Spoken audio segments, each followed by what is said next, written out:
for our ongoing Halloween month, yes, it's no longer Halloween, but whatever. We've been doing some Halloween films, reviewing them. So we've had Wallace and Gromit: Curse of the Were-Rabbit. What's the other one? I can't remember Monster the other ones. House, Black Cauldron, and now we have the Halloween tree. Yeah, which Carson recommended. Oh yeah. Halloween tree. I don't even know how to explain the plot. They go to their. It's Halloween, and 4 kids go to their friend Pip's house, and he's in an ambulance, but they see his ghost, and even though it's established that he's not dead, he's just in hospital for appendicitis or something, they end up at a haunted house where a mysterious, creepy man takes them on a journey and to chase Pip, who's a ghost. Voiced by Leonard Nimoy. No, he's not voiced by Leonard Nimoy. Leonard Nimoy's just a narrator. Yeah. No. No, Ray Bradbury. Mountshroud is Leonard Nimoy, and the narrator is Ray Bradbury, the author of the book. Yes, that's correct. Seriously? Yeah. Yeah. What? I fucking hate this. Okay, 5 words or less about... Best Halloween movie ever. Oscar? Decent, but could be better. Okay, George? Surprisingly fucking awesome.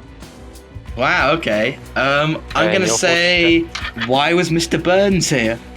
It looks exactly the same as Mr. Burns. Yeah, that's true. Oh god, why did I pick that? Alright, okay. Let's start with the plot. I have no idea. Could someone explain the plot? Okay. Honestly, I was watching it and I was like, what the fuck is going on? Yeah, that's And I've fun. seen it before. Yeah. Like- From what I gather, the plot is basically 4 kids who don't know jack shit about Halloween and what the meaning of it is meet this random old doctor in this crickety old mansion, voiced by Leonard Nimoy, who has this random pumpkin tree in the back of his yard that their friend ghost. It's not a pumpkin friend tree. hid. It's a Halloween tree. Come on. Nobody fucking knows. Anyway. Anyway, So, they see him going after this pumpkin that has his face on it or something that apparently contains his soul, and then he suddenly goes through time and space as Leonard Nimoy, Mr. Burns, takes the kids through to, I'm not joking, ancient Egypt, I believe old colonial times, the Notre Dame, from Notre Dame in Paris, and then I forgot what the last place was. Mexico. Oh, in Mexico. Celebrating the Day of the Death. And like the whole thing is like they go to meet their friend Pip, who is like the best kid ever. Yeah, when he was born, a bunch of soda cans exploded. Loaded. Yeah. And there was popcorn. Yeah. What? I don't even know. Like he's the god of he's like Jesus to these children. Like, it's crazy. Maybe. Wouldn't a lot of people be freaked out by the fact that like a bunch of soda cans just exploded when this infant was born? But like Just like this guy, he must be a special guy. But he spent nothing but being an arsehole in the whole film. Like, Pip, come back. He's like, no. Ah! Yeah, like I don't get it.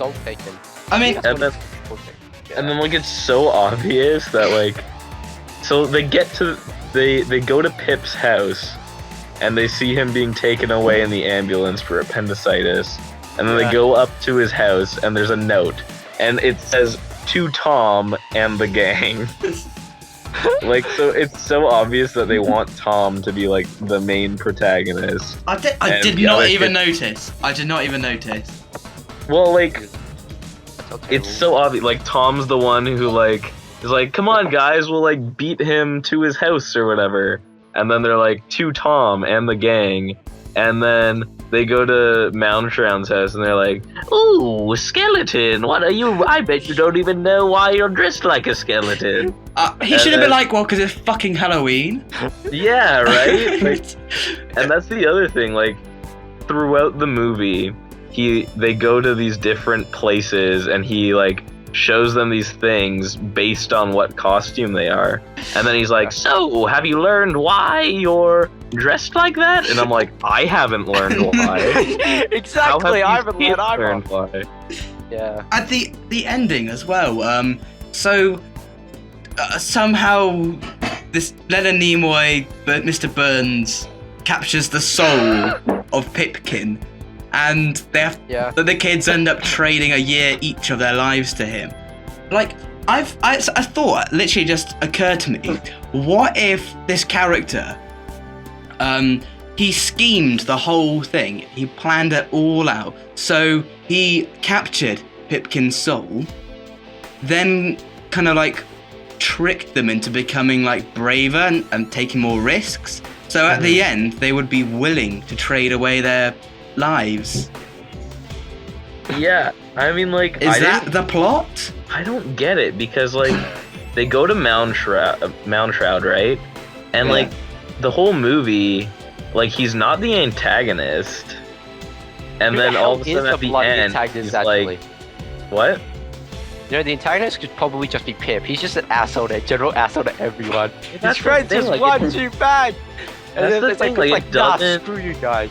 It doesn't make sense, because there's no plot to this. Like, yeah. Apparently in the novel, there's supposed to be 8 guys, and then in this film, it's like 3 guys and 1 girl. It's just like, Yeah, and like, there are so many questions. Like, why is his soul in the pumpkin? Yeah. Where does this ghost come from that steals the pumpkin? Because he's not dead, he's just in hospital. Yeah, exactly. Yeah, and then he says it's an ghost dad rules. And he says it's like a dream, and then all the others are like, "Oh, it's actually happened." Yeah, we'll just trade away a year each of our lives for you. It's just like, I'm just like, what the? And then the ending's even more retarded, just like mushrooms down it's pumpkin, and then he like blows out 1 candle, and then like, woo, he becomes a pumpkin himself, and then like apparently, Pip's ones remains because his friends save him, and the rest just fly off somewhere. It's like, what the fuck? Here's something else, actually. Speaking of the flying, right? So, initially, it's fucking weird as shit. Like, they get a bunch of animal posters or some shit, makes them into a giant kite. Then they have to grab each other's legs to form the tail. Yeah. Alright, that's in and itself ridiculous. But then he ties himself on, so I thought like he was kind of a normal bloke and he couldn't fly. But later on, it doesn't even need his cape to fly. He's flying around like fucking Superman, and it's like, exactly. Like, how is he fucking flying? He's got nothing. And more importantly, why didn't you just make everybody else fly? Why did they have to build a kite? Like out of old circus tent, circus posters, if you can just fly randomly. Exactly. Yeah, like, who is this guy? One thing that did interest me though about the Monshroud was the only thing that I actually found interesting, even though it's not technically interesting, is that when they went to the Notre Dame, he couldn't seemingly access it for some reason. Now I'm starting to think. Yeah, I'm thinking throughout the whole entire epic film, because I'm completely zoned out. And I'm just sitting there thinking while I'm watching this whole entire film. I'm just like, for the rest of it, when they show that part, I'm like, why the fuck can't a monster enter an effing church? I'm like, are you like a vampire or some crap? But then he ends up going in. Yeah, exactly. So I'm just like, what the fuck? It's like the moon or some shit, man. Like, what is he? It makes no sense. Like, this whole movie, like, they don't explain anything and just random shit happens. So why do you and George like it so much? I like it. Why did you recommend this shit? I like it just because, like, it's so weird. And, like, I don't know, they just used to play it on TV when I was a kid, and like, I don't know, I just had to watch it. It was great. George? Yeah, why do you like it? It's because it actually informed me a lot of what the actual spirit of Halloween was.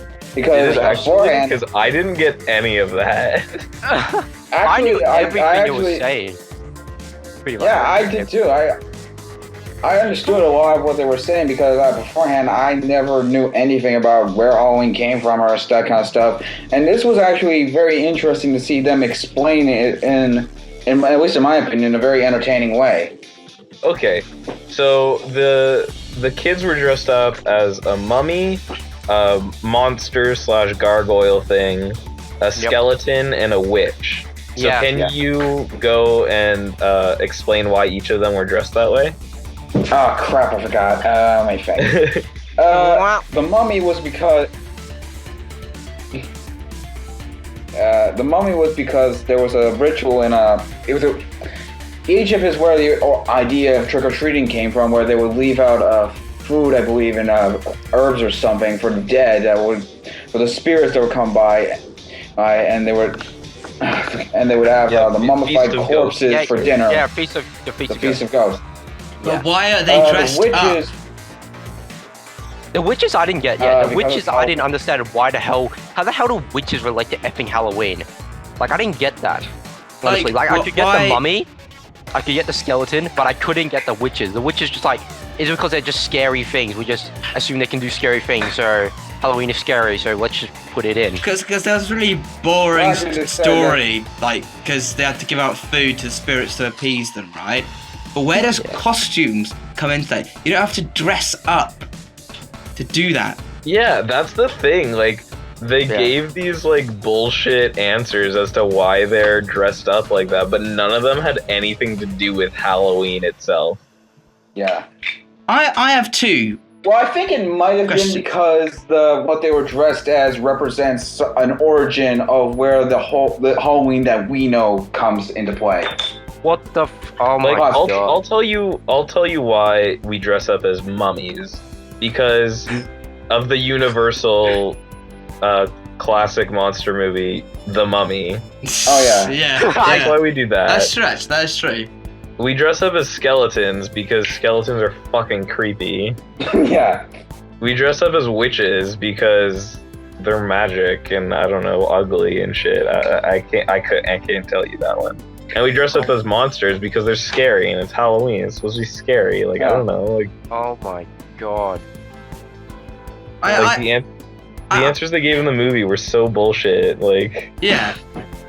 I'm reading the reviews for this show and everyone's giving it 4 out of 5s and shit. I'm like, what the fuck? How the hell can you rate this movie so epic good? I don't know.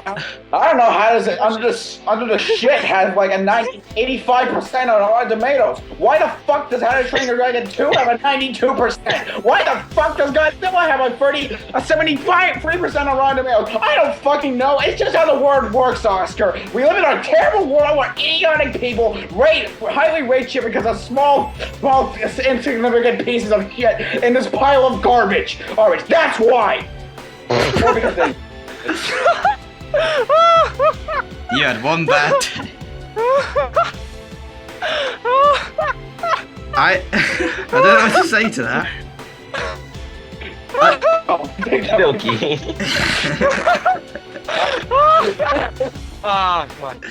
Wow. I do have two burning questions. Right, one's just a point, right?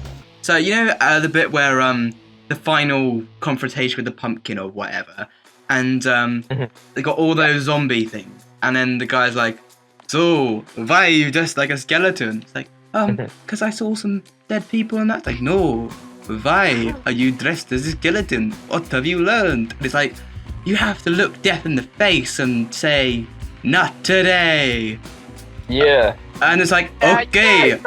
Now run, get your friend. So he runs to get his friend, but he closes his eyes. Yeah. That completely negates exactly what he just learned. Yeah, they're like, don't look back, just keep going forward.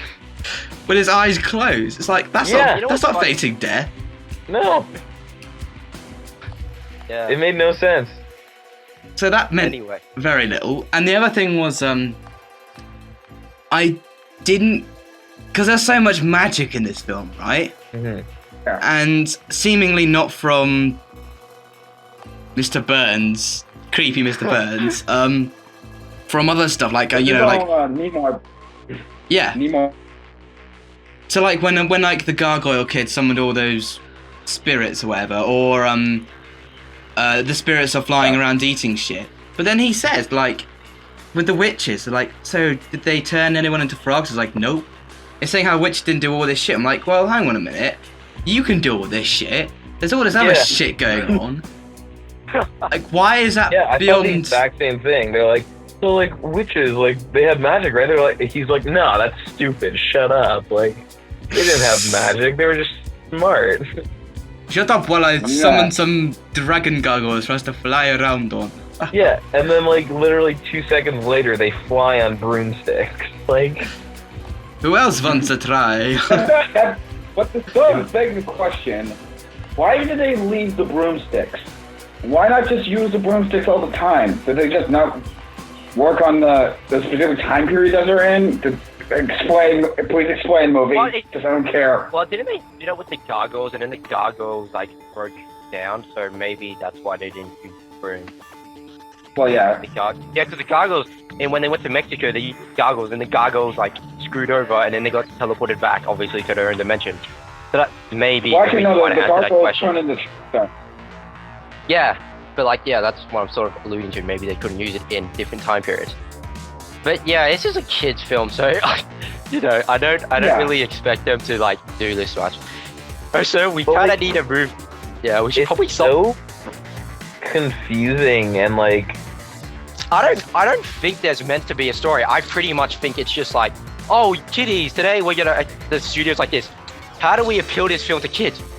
Oh, let's just teach them some random facts and like screw over the general audience pretty much. I've got it. I know it. Exactly, I know what this could be. This is the Magic School Bus meets Scooby-Doo and the Ghoul School. Oh yeah. When I was watching it, I had like a nostalgic moment, like, oh, this seems like the Magic School Bus. Yeah. Except more retarded and like shit. And confusing and with terrible effing characters. And like, yeah, that's about it. Pretty much. Although I will say, like, I liked the character designs for the kids. Yeah. I also love how they like just had to include some like a romantic moment sort of thing. Was there? Like, yeah. There's like a subtle thing between like Jenny and Tom. It's so obvious. Yeah, there is. There's like such a big thing because it's like, oh, don't cry, Jenny. Tom will see you. It's like there's just it's just like so in your face pretty much. It's like they're like going together first, and you know, it's just pretty darn obvious, honestly. Well, I mean, like the characters were so bland and. Yeah, they were so 2D. And so like randomly motivated. Like there was bits when they were laughing and shit, and it's like, well, hang on a minute, your friend might be dying or dead, and you're fucking having a good time, were you? Yeah, exactly. And like the other thing too is like they're so strange because like they idolize this one friend that they all have, which is a weird thing to do. Like, and the funny thing is, they didn't even get any treats or anything. They're like, who cares? We learned something. It's all pretty good, yeah. It's like, what the fuck? And then like there's like the token like nerd with the glasses who just. And then there's like, and then there's token girl character, and then the token fat ass who is the. And then you have like the handsome leader guy who is Tom. Actually, I think it's handsome. Did you? Actually, funny thing is, Tom actually is the leader. Right? Like at the end, he's like, yeah, I made that wish once to be the leader, you know. And yeah, it was. So technically, Pip is the leader, and Tom's just like, yeah, second fiddle, I guess. Yeah, like when Pip's around, like what does Tom do? Yeah, Tom's just like sulky around, like, oh, I don't know. Side story and characters we can sort of talk about. I mean, there's nothing you can't really talk about a lot about animation. Yeah, Really. I mean, like the background paintings were kind of weird. Like it looked like a storybook. It's like the Magic School Bus 3D animation. Yeah, and then it was like TV animation. Like it wasn't that great. Well, right. Well, Isn't it it's a fun TV animation, movie? so it does explain. Yeah, it is a TV movie. So like the animation's not great. The music was the sound or music or soundtrack or lack of it was just. I don't know. I didn't even notice it. There was soundtrack going on. They could have taken out the soundtrack and just like nothing would change the fucking film anyway. It would have made it better. I actually loved the score. Huh? I actually loved the score of the movie. Oh yeah, same. I was. It reminded me of something, but now I forget. Yeah. I think it reminded me of like Willow or something like that. Like Wind of the Willow. one of those. Sorry? Wind of the Willow. I think. Yeah. No, not Wind of the Willow. Willow, the I think it was made in like the 80s, and Warwick Davies was in it. It's just such a cheap production. It's a TV film. Well, it's Turner Productions, so it does explain that. It's relatively very. It reminded me of one of those PBS shows that are so PBS kids shows that are so bad you don't want to watch it. Yeah. The only thing I like about it is that female character with the glasses. She reminds me of Pepper Ann. Oh God. Velma. Velma. Yeah. Yeah. In general. Yeah. What her name? Jenny. In this one, I think. Jenny. Yeah, Jenny. Jenny. That's the only thing I like about this movie. Seriously. It was terrible. Everything else. Should we all agree that Carson should never suggest the film again? No. I don't. What was the last film you suggested, you twat? I was the deciding vote on Pyramid of Light. Oh, that was my fault though. I said we should watch Yeah, that. Oh! But Carson, you made it happen, I baby. suggested Wallace and Gromit, didn't I? Yeah, you did. No, maybe. I think that was like a team effort. I think that was Yeah, I don't know. I've done a good one here and there. Sir. Yeah. November. All right. So, final thoughts on fucking Halloween Tree. I loved it. I love it. George. I ain't got a kick out of it. Crap. God, I'm so terrible. Anyway, I got a kick out of it. I'm glad I watched it. Would I watch it again? Probably, if I had the time. But for now, I enjoy it for what it was. Oscar. Don't. If you wanna see this film, don't read the book. It's so much better. That's all I've got to say. There's a book? Yeah, it's based on a book, and the book has 8 guys, and then in this film, there's 3 guys and 1 girl, and I'm like, big change from 8 guys to 3 guys and 1 girl. Such diversity. That reminds me. I just wanted to bring up, like, the narration is so The excellent. radar. Yeah. Yeah. It's ridiculous. For me, that film is an hour and 10 minutes of my life. I am never going to get back. I think Pyramid of Light is worse than this film, though. I think. Yeah, but that's hilariously bad. It's just Oh yeah. strange. Okay, do you think was this worse than the Black Cauldron? No, I think- the Black Cauldron. It's shorter than the Black Cauldron. For all it's worth, the Black Cauldron is watchable. And, and in animation-wise, it does stand the test of time. This one is not. Yeah. Well, my final thought: if I have children, they will watch this every year. You're a cruel father. Hey, I'm with this guy. If I'm just the same. I'm gonna watch or read a story about 9 friends, and one of them is a girl, I'd rather go and check out Stephen King's It than this piece of crap. Yeah, it's true, actually. Yeah, it's At least in the novel, the girl does something that's very, very relevant if you ever read it. Yeah, You yeah. never read the TV movie, all but the kids. if you read it, you know what I'm talking about. I kind of wish the girl in this movie does the same thing too. Also, there was a scene in this movie where she had sex with all the kids in order to survive. I am not making that up. That actually That's happened in true. the book. That's actually what happened in the book. And I'm surprised Stephen King got away with it. Yeah, but then again, how does the Game of Thrones author, yet again, you could question how the Game of Thrones author gets away with his book writing, all of his pooing obsession. Like, that guy has a poo fetish, and like, there's a whole entire chapter, legit, I've seen the Game of Thrones book, there's a legitimately an chapter based on a girl in detail taking a fucking dump.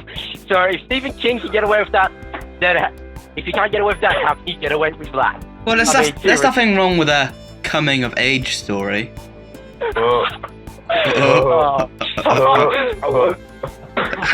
bad, though. It's a horrible joke. Good one, Jack. Oh, come on. What's all the terrible puns on this podcast, anyway? I think it's time. I think that's on that note we should wrap up. Really. Yep. Oh, fuck it. Okay. Right. Who else is still on? I don't know. We'll see you. We'll see you next week. They're just Oh, playing We're in a month.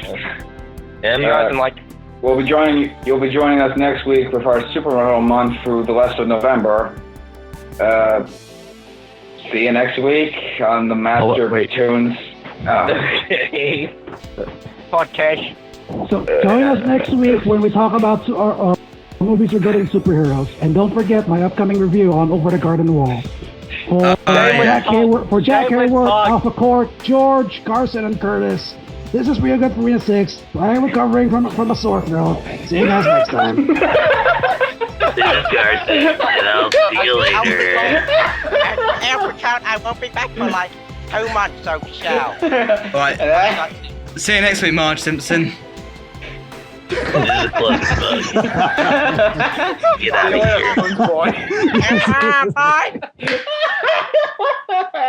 All right. Oh my god. George.